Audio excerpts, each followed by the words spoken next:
John Locke was a 17th century English political theorist, and you may or may not know of him as the guy who invented America. Of course, America didn't exist in Locke's day, but the founding fathers loved John Locke so much that they used his political works as the basis for the Declaration of Independence, to the point of almost directly ripping him off. But to understand Locke's political theories, you should first get a grounding of his work on epistemology, or the philosophy of knowledge. John Locke proposed the epistemological theory of the tabula rasa, or blank state, which puts forward the notion that every human being is born with our minds completely empty, which went against the philosophical tradition that at the very least we're born with some basic rational understanding, or a set of desires and intentions commonly referred to as human nature.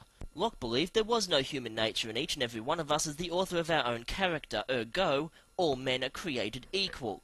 This is called empiricism, which is the position that all human knowledge derives originally from the senses, and there is no such thing as knowledge that precedes observation. Locke distinguished between simple and complex knowledge. Simple knowledge is the information we receive directly from the world, and these ideas cannot be broken down into simpler concepts. Complex knowledge, however, is made up of all the concepts we assemble from simple knowledge. For example, a series of simple concepts might be solid, gold, round, and shiny. From this we develop the complex idea of a coin. From then we can scale up to the more complex ideas of trade, then to value, then to currency, then to economics, then to Reaganomics. But all of these concepts are constructed entirely from the basic simple concepts that we took in from our senses. Locke's philosophy is often understood in opposition to his contemporary Thomas Hobbes, who proposed that all men are created dicks, and rather than a blank state, we're all born with an overpowering drive for self-interest, and without a strong authoritarian rule, people descend into a race of squabbling cave people.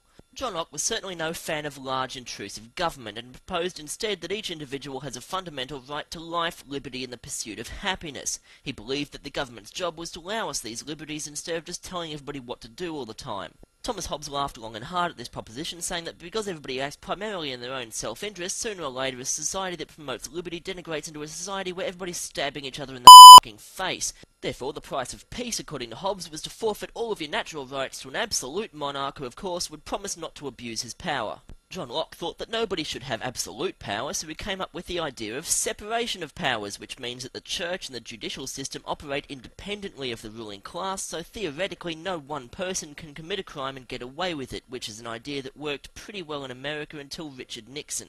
Thomas Hobbes laughed again, shrugged his shoulders, and said, "Good luck building your pansy-ass Mickey Mouse loser country into an economic and political superpower." As much as Western civilization as a whole, and America in particular, have benefited from the original ideas of John Locke, nevertheless, these days, most people would say he was a fucking filthy libertarian, and if he were alive today, he'd live in a bomb shelter with a bunch of Ron Paul campaign material and an arsenal of guns shrieking about how Bush did 9/11.